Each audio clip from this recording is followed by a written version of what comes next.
Speaking of loans, a new report showing nearly 20% of mortgage defaults are done on purpose. They call it strategic defaults. My next guest sees this happen every day.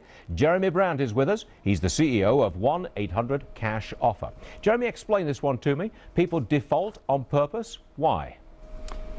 Well, yeah, we're seeing this happen more and more when people contact us at 1-800-CASH-OFFER.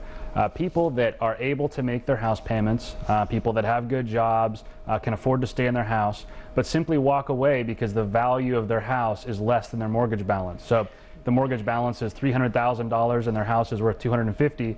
They feel that it's okay to just walk away and let the house go into foreclosure, even though they could keep paying on it because it lets them out of that $50,000 in debt and they can go buy another house. There's a moral component to this, isn't there? Because if you're one guy in one side of the fence and you're scrimping and saving to pay the bill, and the other guy on the other side of the fence just walks away because he didn't feel like paying that mortgage any longer, even though he can. But my question is the taxpayer footing the bill for that person who walks away?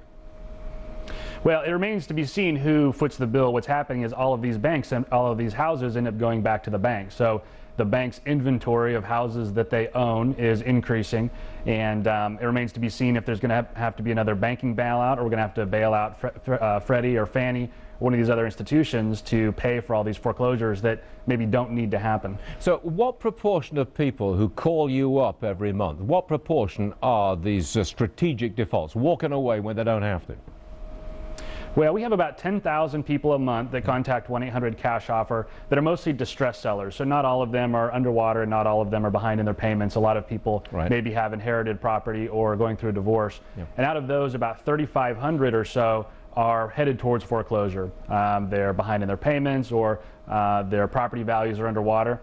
And of those, between 5 and maybe 7% of those people have told us that they're just going to walk away from their house if they can't sell it. But if you do that, you walk away, even though you could pay, there are consequences. I believe you are locked out of any other government-backed mortgage for 7 years. So it's not like you walk away scot-free and hand the bill to somebody else. You do pay a small price yourself.